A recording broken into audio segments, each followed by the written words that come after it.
This is Just Win Bets, baby, on the Sports Bet Winning Network. As usual, it is, of course, UFC time, and this will take place in Shanghai on Saturday morning for some of us, but for our next guests, it'll be, Saturday night? Exactly. There you go. Our good friend Korean John is joining us again. How you doing, my friend? You doing all right? Good, man. Evening card for us once in a while is not too bad. I like the morning cards, to be honest, because usually I watch the UFCs when I wake up on Sunday morning, which is the best. It's Sunday morning coffee. It's quiet. I just turn on the TV. It's like a cerebral. What is it? Serene feeling, right? To watch violence in a quiet atmosphere rather than just being in a bar or something. I don't remember the last time I was in a bar watching fights, to be honest with you. Really? Nah, man. We did that a long time ago, right, Shano? Yeah, when we first started out, we had a deal with like a local bar by us and like to help promote it and stuff like that. And we were watching. That's back before they switched to Paramount, though, when they had the pay-per-views. So like the bar had to pay. Like bars, like here in America, they have to pay for like every seat in the bar, like the max capacity. They have to pay like per seat. Like I don't know if it's a full price for the pay-per-view. Way. But they have to pay like $30 per seat that can fit in that place. So like they didn't. So it's better now. Now for the bars. Yeah. Definitely better for them. Yeah, absolutely. Yeah, I miss the bars, dude. Like, I'm not really a big drinker, you know what I mean? Like, I'll socially drink a beer or two, or whatever. But the food in bars, I do miss that. I like that. I live in Korea, so like American bars, American diners. I miss American diners. There you go. No, Shano loves chicken wings. Yeah, truck stops. You know what I mean? Like, I've never been to a Buc-ee's. You know what I mean? Like, I want to. Oh, bro.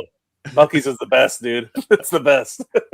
My family and I are going to a Buc-ee's in a couple months. I'm gonna grab some gear and I'll send it your way, bro. Appreciate it. I got you. I'll sit there and watch like YouTube videos of Buc-ee's and they're just eating the food at Buc-ee's. I'm like, damn, I wonder what that tastes like. Dude, they're massive too. They're massive. I mean, it's like the size of a Walmart. It's like a huge supercenter. It's just at the gas station, and they're huge. Yeah.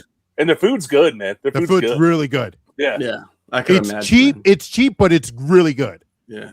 You know what I'm saying? So everything's bigger and better in America. You know. There you go. Yeah. There you go. So you were talking about bars. I like going to the Korean bars here because I like Korean chicken wings. Yeah. Oh, dude, the chicken. You can't beat the chicken here. Like every level. Luckily, we have Popeyes here too. So like I get a mix of like the American stuff. I love Popeyes. Popeyes but the Korean chicken, there's a place called BBQ, original name. Right. But it's called BBQ. It's a fried chicken place, like a franchise. It's the best chicken because they fry their chicken in olive oil, which is another level. I don't know if there's a place like that in America. But we have. Isn't that Bok Choy? Oh no, we have Bonchon, but I don't think they do. Yeah, Bonchon. Bonchon's not like that. Bonchon's kind of like mid-level. I might have to check out. We have like a area by us. It's Annandale, and it's got a huge Korean population. Yes. Have to check. I might have to check some restaurants out over there. Yes, it's good, man. They got the pastrami and all. Oh man, I'm just saying, bro. I'm just saying. All right, so let's jump right in here. But before we jump into the main event here in Shanghai, we've got a couple of fights that we want to talk about with you there, Korean John. And again, guys, if you want to follow him, make sure you scan the QR code on the bottom right corner. It goes right to his X page, and you can follow him at Korean John _ So that's KOREANJOHN _ Don't forget the underscore, guys. Okay, and you can follow him on X. But there was one person that you wanted to talk about that's going to happen in the main card. So the floor is yours, my friend. Yeah, K1 world champion, man, Liu Ce. He doesn't have a nickname, so I would like to introduce a nickname for him. I love Liu Ce. I don't know if that's a good nickname, but I feel like that would be a good that'll sound good in the arena with Bruce Buffer announcing. I don't know if Bruce Buffer is announcing in Shanghai. Most likely he probably is, right? But anyways, Liu Ce, man, K1 world champion. He's got power in both hands, like nasty hooks. He's very technical too. Like he doesn't get wild. And I feel like throughout the years of me covering combat sports in Asia, and it's been like, I don't know, 10, 12, 13 years, I think he's the best striker I've ever seen coming out of China. Like, he's smooth, and he's a light heavyweight. You don't really see big Asian fighters. Like, when's the last time you saw? Was it Minyang Zhang? But he's kind of like a brawler. He's not the same. This dude is. He's physically fit. Like, if you look at him, he moves smooth. He covers distance really well. He's got everything. He's got head kick knockouts, left hook knockouts, right hook knockouts. He's nasty with counters too. He like I said, distance management. He's really good. Like, but the thing is, like, he has one loss, and that one loss is him getting taken down and getting knocked out, just ground and pound. So I wonder how they're gonna match him up, but the matchup that he has, man, is a guy against a Brazilian that's has a Muay Thai background. But I think in this fight, the Brazilian's gonna stand up for a while, and then once he start getting lit up, he's gonna try to clinch him. He's gonna try to take him down. But Liu Ce has shown like some judo throws in his MMA fights, so I wonder how effective that can be in the UFC. But I feel like this guy Liu Ce, if he's working on anything, he doesn't need to work on his striking. He needs to work on his defensive grappling. And if he does really well and they match him up really well moving forward, and he gets knockouts and he gets highlight reels, he'll probably be in the top 10, within next year, end of next year. Like, I think they'll put a booster rocket on his back because China is a huge market. And Minyang Zhang, he's not working out. Like, they put him in the main event. He lost that fight against Johnny Walker. Song Yadong is there. He's main eventing in this card. But, like, I feel like this one, they need another guy. And this is the guy. This is the guy that the UFC, they signed him after 4 MMA fights. So it shows you that they're getting pressure to create a star. And, Zhang Weili, she's, we don't know what her status is. Is she still fighting after the last fight against Valentina? I would think that she's going to come back and fight for the title and drop back down to strawweight. But this guy, I think he also needs to learn English too. But if he can learn English and get his wrestling right and have the performances, he's gonna be, and that lightweight heavyweight division at the top is very thin. Right? I don't know. I'm going to ask you guys. Is it thin? Yeah. Well, Shano, go ahead. Oh, I was going to just piggyback on what you said about Liu Ce first, man. So I love Liu Ce. I love the nickname. We need to get it going. I looked it up. Bruce Buffer is not calling the event. It's Joe Martinez. So, Joe the fan, you need to text our boy and see if we can get that done. All right. I'll text him after this. I will. Yeah. Hey, shout out to Joe Martinez. He's awesome, man. He's great, man. He's been on the show. He's a personal friend of the show, and he's been very, very busy. With the Zuffa boxing hitting off and stuff like that. We'll try to get him. I just don't. I don't want to bother him. I mean, I'll text him here and there, and hey, man, have a safe flight, yada yada yada. So I'll hit him up, but But let's go back to before we get to your answer to your question there. I love Liu Ce, which I love that you came up with it. Do you think he can knock this guy out? Yeah, I think so. I think okay. If Levi Rodriguez stands up with him, he's gonna get knocked out in the first round. I feel like this dude is just so technical, and he covers distance really well, and he has great eyes. Like I've watched a bunch of his fights. Mm-hmm. And especially if he's knocking dudes out with the big gloves, imagine what he can do with the small gloves. That's what I always say. That's true, man. He's got a good point. Because if you look at Adesanya, right? Adesanya wasn't a knockout artist in kickboxing. He was a technician, right? But then what did you see when he put on the small gloves? He was knocking dudes out. He knocked out Pereira, right? Yeah. And he fought Pereira 3 times before that and didn't knock him out. So like Liu Ce is knocking dudes out like clean, just. It's nasty head kicks too. Like he's got nasty head kicks and it's flawless. Like it just flips up, just boom, just real quick. Yeah, man, I'm excited to see what he can do. I'm a big fan. And what you said about Liu Ce, man, he is a big guy for light heavyweight. He's 6'5", and he's got a 78-inch reach. I mean, that's a big guy and a long reach.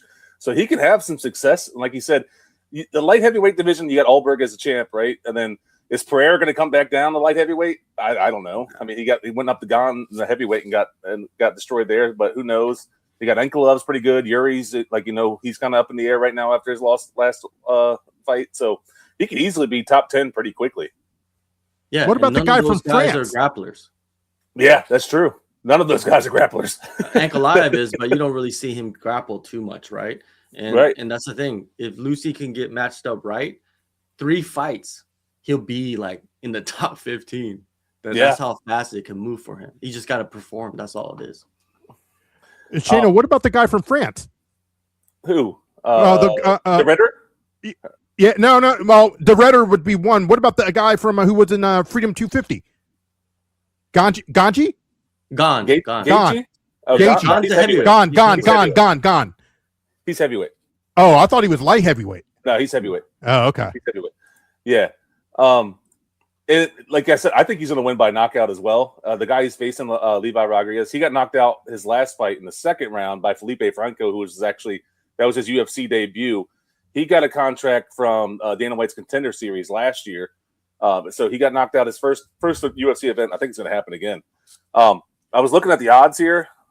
Liu Ce to win by knockout is at -135 right now. Ooh. You could do if you think it's first round, you can get Liu Ce to win and under 1.5, so under a round and a half at -115.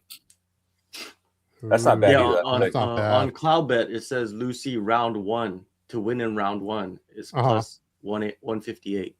Ooh, that's not bad either. That's not that bad, right? That's not bad. Yeah, I like all those plays. Yeah. I'm gonna put a unit down, Shano, for us. Liu Ce to win by knockout, not by a particular round, but that's not. You're paying a little bit of the juice, but I'm looking forward to seeing this guy. Yeah. I think that's the smarter play is by knockout. Picking rounds, man. That's that gets tough. That's crazy. Yeah, I agree with you. Yeah. Let's move from the bottom to the top here, gentlemen. And we pulled this up here, and you can see, of course, the tail of tape brought to you by our friends over at VSiN First Strike. You can catch their latest podcast with our good friend Dave Ross and Rob Marino. And just scan the QR code there. We will. It'll take you right to it. But gentlemen, you see the tail of the tape, very similar in age there, but and very similar in the reach, gentlemen. But what do you see? Let's go to our guest Korean John first. What do you see here from these two gentlemen? Well, Aoriqileng, he's been in the UFC for a while now. You know what I mean? Mm-hmm. But I don't see like him developing as a fighter. I just see him as what he is. He's a brawler. I actually ran into him in Thailand. When you sometimes run into these guys, you think they're bigger than they are, but he's not very big. But he's a bantamweight as well, and I'm 5'11". Right. I'm a pretty big guy. But yeah, like both guys, I've seen them in person. I've seen them both train in Thailand. I've seen them both fight live. Aoriqileng, like I feel like his chin is gonna be tested in this fight, but also Aoriqileng can knock out Kai Asakura because he's a brawler. He's gonna go in there and he's gonna get in the fire against Kai. But Kai's more of a technician. He's gonna be faster because he's he dropped down to flyweight and now he's back at his weight that he should have been fighting at. I don't know why he went to flyweight because in Ryzen he was the bantamweight champion. He looked the best at 135. So if I was picking a fighter to win, I would pick Kai Asakura because I feel like he got his confidence back after losing those fights, in his first couple in the UFC with that knockout, and then he's at the weight class that he's supposed to be in, right? To me, this fight is round 1. Like I just said, it's going to be picking hard. I feel like if this fight is going to be round 1, no one's going to grapple in this fight. I don't think. If someone does grapple, it could be Aoriqileng after he gets clipped or something, maybe he tries to clinch him just to kind of like grind the fight a little bit. But if he doesn't do that, Kai, if he starts moving and use his speed and speed and power is a deadly combination. I feel like Kai could get the knockout. Dude, I seen Kai fight like, I don't know, 8 years ago in Korea, and he threw he's always been a nasty striker. And if you don't know the background about Kai, is like he started with street fighting, like legit street fighting, like underground street fighting. And him and his brother's, he has an older brother that's a huge star in Japan as well. But Kai, I seen him throw a flying knee, and I think it was against Aoriqileng's teammate in China, and broke his jaw. Because after the fights, I was in the fighter hotel, and I ran into the other guy, the Chinese guy, and his jaw was just shattered. So it's nasty, dude. Kai can knock you out with his knees, his hands. Not really an elbow guy. Not really even like a kick guy, right? He kicks the legs, but that's just to set up the hands. I feel like he's gonna kick the legs, set up the hands, and probably get a knockout. But Aoriqileng's gonna go in there and run into the fire. That's why they keep him around. That's why the UFC likes him, right? Even though his record's not very good. I say first round knockout, and don't be surprised if Aoriqileng, touches him a little bit before something happens. Shano, let me jump in here real quick. Would a safe bet be under 1.5? I mean, it's pretty much both minus 115 on both over and under there, according to our friends over at DraftKings. But if you go by what Korean John is saying, hey, it'll probably be done in the first round. Play a little safe. You get an extra couple minutes, 2.5 minutes there. And if you go under 1.5 at minus 115, that doesn't seem like a bad play. That seems like a really good play, because I don't think that this is for sure not going to go the distance. And I think 1.5, I kind of see a first round knockout here too. I agree with Korean John here, because Aoriqileng there, he absorbs a lot of hits too. He takes 5.6 significant strikes per minute. That's a lot, right? And he has a 46% defense rating. That's pretty low, right? So he's going to take a lot of shots, man. And Kai, like you just said, has true knockout power, and he's back at a weight class where he feels most comfortable. Doesn't have those brutal weight cuts anymore right now, right? His one flaw, I think, with Kai is he's not the best grappler on wrestling, where I think that's where Aoriqileng has got a little bit of advantage. But he doesn't really go for that many takedowns a ton.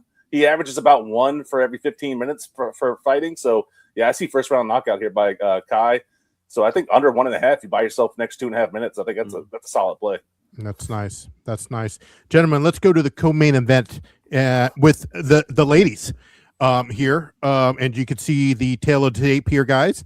Where the Brazilian, she's got a 11-year difference in the age there. We've already had that rule from our good friend Lou Finocchiaro, where you got to look at the age.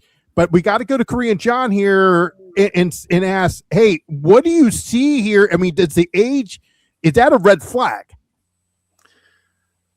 I guess it is and it isn't. You know what I mean? Because now you see a lot of the older guys putting lessons on these young guys, and girls. It's the year of the young unk for the last couple. But I feel like in women's fighting, it's not as prevalent. Okay. I feel like the younger fighter is the one that you want to go with, especially when the woman is 37. That's long in the tooth for a woman fighter. You don't really see women lasting that long, right? Agreed. We just saw Chris Cyborg, but Chris Cyborg's she's a freak, right? Like she's an anomaly. Yan Xiaonan, she's a really good fighter, right? She's technical. She moves around. She follows a game plan really well. But Denise Gomes or whatever the hell her name is, she has killer instinct, man. And I feel like she's the underdog too. I think to me, she's one of the dogs that you should bet on this card, and by knockout too. Like, she's nasty, dude. Like, I'm a fan. Like, have you seen her fights, dude? Like, she just goes nuts. 4-1. And she goes after it. And I feel like she's gonna go after it against Yan. And Yan's gonna get hit. It's not like Yan doesn't get hit, she gets hit. So even though I'm a fan of Yan, but I think Denise, like, she's the next generation. I feel like this is gonna be her coming out party, and she's gonna beat up Yan really bad, or she's gonna knock her out. And it's not going to be fun for the Chinese crowd. Shano, what say you? I'm with them once again here. I think Gomez. I'm not sure how you pronounce it there in Portuguese in Brazil, but I think this has a live dog written all over it to me, right? You got the older fighter. 11 years is a big difference, man. And like what you said, especially in the women's game, It's a huge difference. And like what Lou has always taught us, right? At 6 or 7 years, the younger fighter wins 60% of the time, right? So that's a big difference. Yan there, she is very technical fighter. She doesn't absorb a ton of shots per minute. It's about 3.23 shots per minute, which is significant strikes per minute, which isn't terrible. But Right. Gomes will come after you, man. And I'm trying to look up to see like maybe like what's a double chance of her winning by like, let me look it up, see what it is, by knockout or decision. I mean, knockout right there for the Brazilian, 4-1 in this draw weight bout. It's oof. But let me, while you're looking that up there, Shano, let me turn to Korean John real quick. Do you think this goes the distance? I feel like it's like a 70% chance, 80% chance it goes the distance. Okay. But Gomes was winning most of the rounds. I feel like she'll do the more damage. Because like you said, she doesn't get, like Yan doesn't get hit that much. But like aesthetically, it doesn't look good in the judge's eyes the way she fights, if you think about it. She's always moving, you know what I mean? Like, and she's like tapping, tap, tap. She likes to tap, right, with her kicks.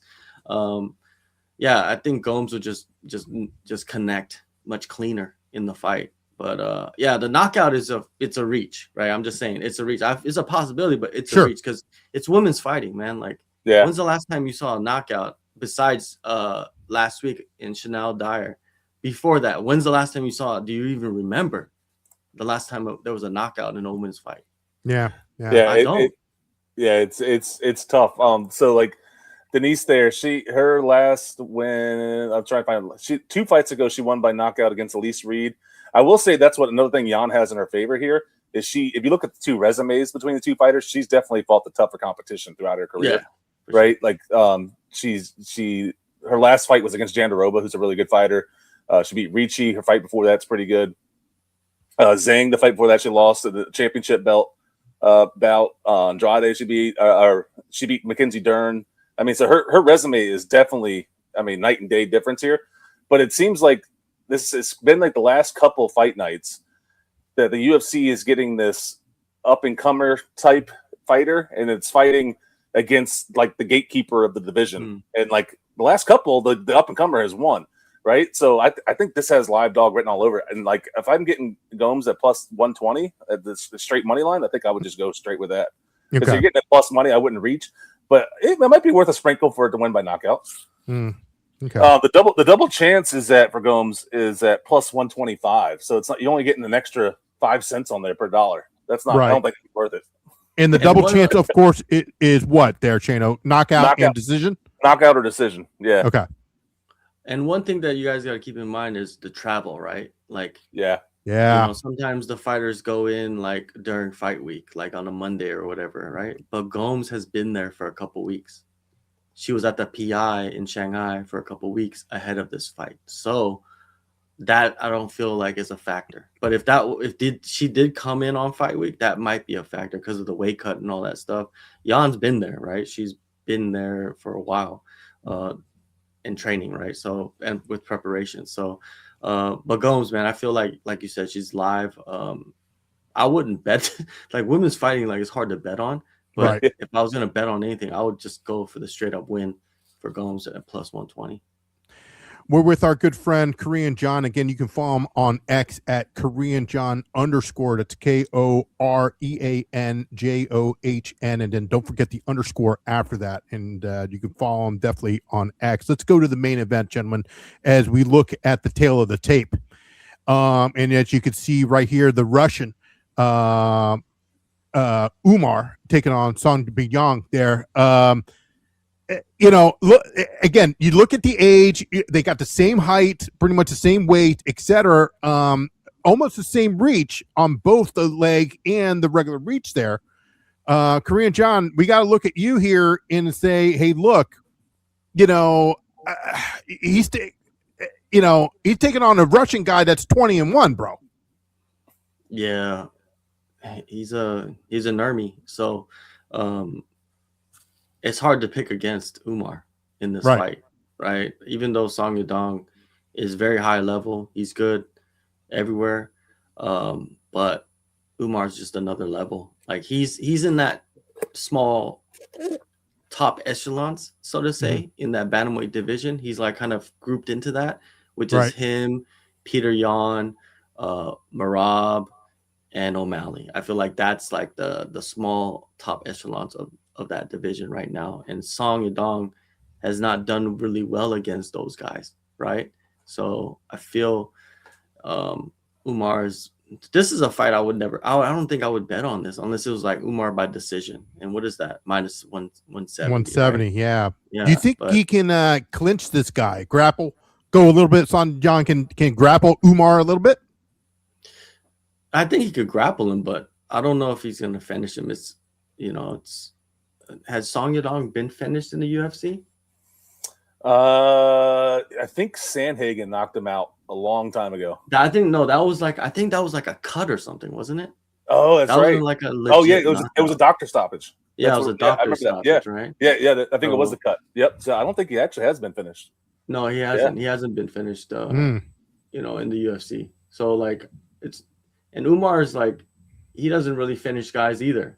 Like he does have submissions and stuff again, but lately in his last like 5 fights, which is against the top guys, it's been all decisions.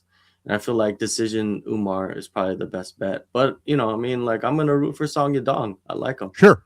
I saw him fight. I was in Macau in the last fight night, and I saw him fight against Figueiredo. I think, did he fight Figueiredo? Both guys fought Figueiredo in their last fight, which is crazy. He submitted Figueiredo in the second round, which, dude, the Chinese crowd is pretty like live, man. Like these guys, they love their fighters. Like they were yelling. I was surprised a little bit. Like these Chinese guys are like yelling at the guys that are fighting the Chinese fighters and just saying, I don't know what they're saying. They're speaking Chinese, but they were really passionate and angry. Like it was. I was kind of like taken aback by it. Like, whoa, these guys are. The stadium was packed too. Like the UFC, they love the UFC in China. Like they love it. Like I was talking to somebody from the UFC about the shows in China, and they're sold out quick, dude. And these are big arenas. Like I think the last Shanghai show was sold out in like 15 minutes or something. Wow. Like that. And then they say like the road to UFC that's happening on Friday. Yep. The night before, those are packed as well. Like, and that's not even like the stars, right? Those are just like up and coming fighters. Basically, the prelims of the prelims. Right. And people are there just rooting on the Chinese fighters. So there's a lot of like UFC fandom in China. What's the capacity into one of those, arenas or stadiums there? The one in Macau, I think that was like 10,000 probably, maybe. I'm not for sure. Okay. But Shanghai is bigger because they're in like a bigger arena. Gotcha. Macau was like in a hotel casino. Right. I think this one's at the Shanghai. The Oriental Sports Center. Yep. Yeah. I think that's about the same size as like Cap One, about 20,000 people, something like that. Wow. Somewhere around there. Even 20,000 is bigger. It's more than US arenas, right? Like, you usually see like 15,000 or something like that in fight nights. Yeah. So, yeah, man, it's growing, man, in China. And that's why, like I said, they need stars because they need to put on main events. And you can't have a main event in China without a Chinese fighter because that's what they come to see and like I said, Liu Ce, they're grooming him. And this is the first fight. It's going to be crazy. Shannon, what are your thoughts in the main event here? I just have a question for Korean John here. Oh, go ahead. I'm sorry. So is there any it's fight game, so there's always a chance. But what are your thoughts about like a chance? So we saw like Ilya take on Gaethje at the White House. Fighting in your home country, you're fighting. Well, there's a lot of fights that happen in the U.S., but that was a little special, right? You're fighting at the White House. Gaethje, huge underdog, came out with the win. You got Song Yadong, who I love watching Song Yadong fight. He's a really good fighter, but he's a big underdog here. Any chance you think that like some of that momentum carries over and he has a possibility to win here? Yeah, like you said, anything's possible. I feel like it's more in the stand-up. Yeah. If Umar decides like, okay, I'm gonna stand up with Song Yadong, then I feel like Song Yadong has a way better chance of winning this fight. Because Song Yadong has more power in his strikes than Umar. So I'm rooting for him to do something with the stand-up. But if he just if Umar decides, oh, I'm going to continue to grapple with him and then mix in the grappling a little bit more, and Song Yadong has to like scramble and continue to scramble, he's going to get tired, man. And when you get tired, now your striking is not as fluid. Now your movement is not as fluid, and that's maybe when Umar takes over. It could turn into a boring fight, but I doubt it because Umar loves to strike himself. So I think it's going to be exciting. I think these dudes are going to hit each other, but I feel like Umar is probably just going to be more safe with it because he's already talking about fighting Marab. Yeah. He doesn't even he's looking past Song Yadong. So that could be a little hint there too, though. Because sometimes you overlook somebody and then you get caught, right? Right. Exactly. But it's hard. But like you said, it's hard to bet against Umar here, just because defensively he's super sound, man. He only takes 1.8 significant strikes per minute, which is super low. He doesn't get hit very often. And then his grappling, man, elite grappling. He averages over 4 takedowns for every 15-minute fight. I mean, and a lot of his strikes he uses to kind of set up guys for the takedown. And his last fight is the last fight he lost. I mean, was against Merab, like you said, and that's why he wants Merab back, is trying to revenge that loss, right? Because other than that, I mean, the guys look pretty much unstoppable. He's only lost rounds to 2 fighters, which is Merab, obviously, because he lost the fight by decision, and Corey Sandhagen. Everybody else, he's dominated pretty much. Yeah. And dominated is a loosely used word, right? Because some people, dominated could mean you won all the rounds. Dominated can mean that you just beat the shit out of somebody. Sorry for my language. No, you're good. You're good. PG-13. Yeah, it's hard to pick against Umar, against anybody besides, outside of Merab and Peter Yan, to be honest with you. Yeah. And like you said, Yadong, like you named that elite category there of like the guys in the top of this division, and he's lost to I don't think he's ever fought Merab, has he? I don't think he has. But he lost. Yeah. No, he hasn't fought Merab. Yeah, but he lost to Yan. He lost to O'Malley. Right.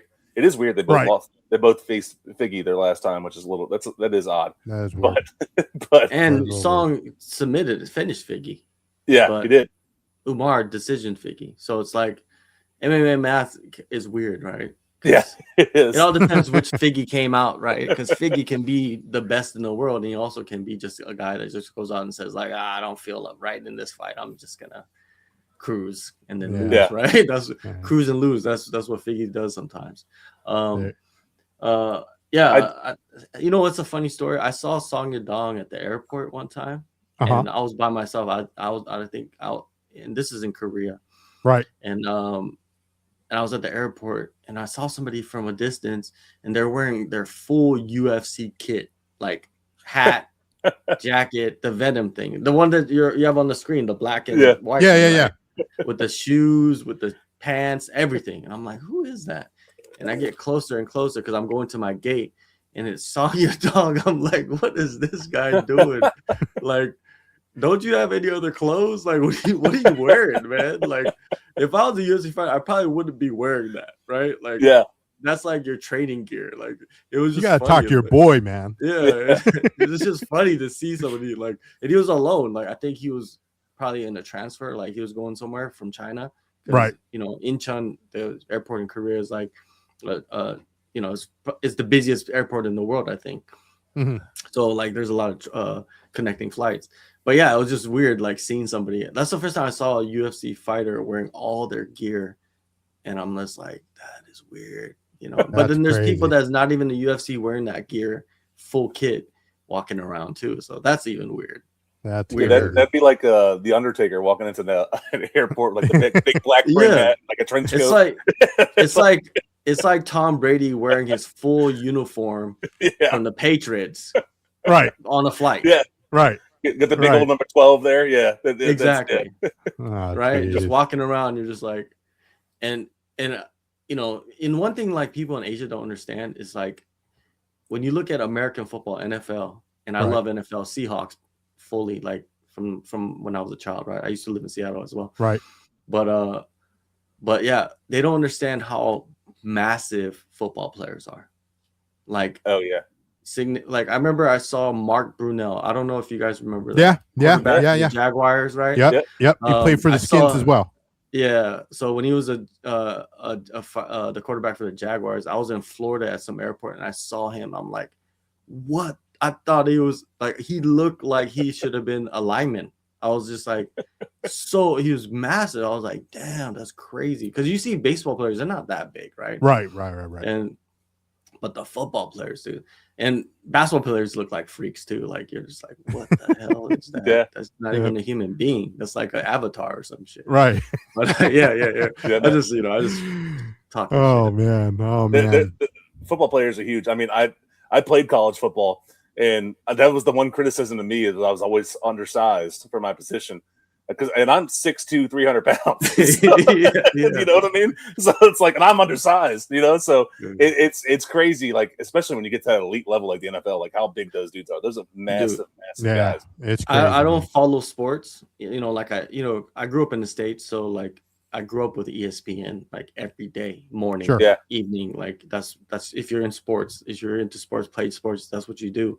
Right. But like, you're an adult, you have a family, you can't follow sports like you used to. Yeah. But like for me, unless it's like your job or something like that, right? For me, and I'm on the other side of the world, so the only thing I could really follow is like the NFL now, which is the Seahawks, and then fighting, because fighting is just every day, all the time. Right. It's all. Yeah. But what's your guys' teams for the NFL? We're Washington. Yeah. Redskins. Yeah. That's crazy, dude. Because used to be the Redskins, now it's the Commanders, which is terrible. That's right. I lived in Maryland, near Baltimore. Okay. Baltimore. I don't know if you know Aberdeen Proving Ground. Yes. Yeah. Yeah, we do. Okay, that's by Oxon Hill, right? I don't know. I just know the Aberdeen Proving Ground. That's where I used to live. When I was in elementary school. This was like in the 90s. Okay. And I was a Washington Redskins fan. This was Doug Williams' time, I feel like. I feel like that's the Doug Williams time. Yeah, I was a Redskins fan. That was the first football team that I followed, was the Washington Redskins. And then, then I moved to Seattle. And then, small world, man. Small world. It is. It's very weird. We live in Northern Virginia, right outside DC. So we're I was born and raised here, so I grew up a Redskin fan. All DC sports. That's my main. Yeah, because that back then there was no Ravens. I don't think. There you go. No, the Ravens didn't come until when did they come? 99 or something like that. I think so. Yeah. Around there. Yeah. 98, 99, something like that. 98, 99, 2000, somewhere around there they came. Yeah. That's stupid that they changed the name. Yeah, I know. Redskins is iconic, dude. That's an iconic name. I know. Like, Commanders is like. It's terrible, man. It's terrible. What is that? Like, it doesn't even look good on a shirt. Nope. No. And the Redskins logo, man, is it's a thing of beauty. I love that. It is. It's like and it was taken away. Yeah, it's iconic, dude. Like they're iconic logos. And the Redskin logo, it was taken away. It was like during a big woke phase that came through and like took everything off. There you go. But it was drawn and designed by a Native American person. And it's in honor of a Native American chief. And I was like, why are we taking this away? This makes zero sense to me. Yeah. I was like, I get the name from some aspects, but I was like, the logo, it shouldn't have. That should be like fine. Yeah. But it is what it is.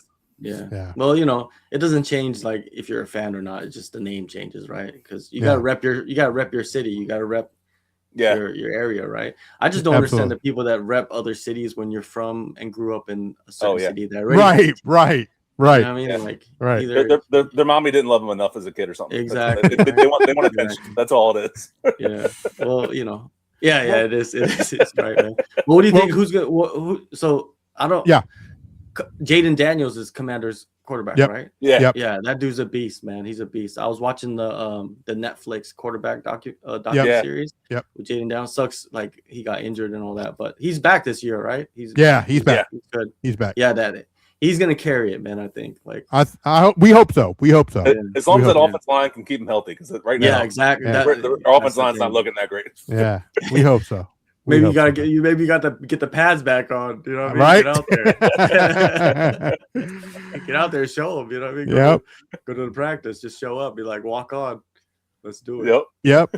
Well, Korean John, we truly appreciate your time, man. Always a pleasure you coming on here. Is there anything that you wanted to plug, for our audience where they can find you? Obviously, they can scan the QR code right there in the bottom right corner, goes right to your stuff. Hey, you know what? You should put out I Love Lucy on what do you call it? On Paramount Plus when it comes there, man. Oh, yeah. I will. All right. I will definitely do that. Yeah, man. Follow me on X and Instagram. And follow Cloudbet as well. And man, I'm working on some projects with Cloudbet, so look out for those things. And that's about it, man. I love coming on the show. I hope you guys have me back on again for any UFC event. Doesn't matter if it's in Asia or Afghanistan or Mars, man. It's always good chatting with you guys. And yeah, man, let me know. Yeah, absolutely, man. Definitely, absolutely. Man. Definitely. Yeah. We will definitely have you back on, my friend. Well, that's going to, of course, do it for us. And then, of course, when we return, we will have our best bets for the night here on Just Win Bets, Baby.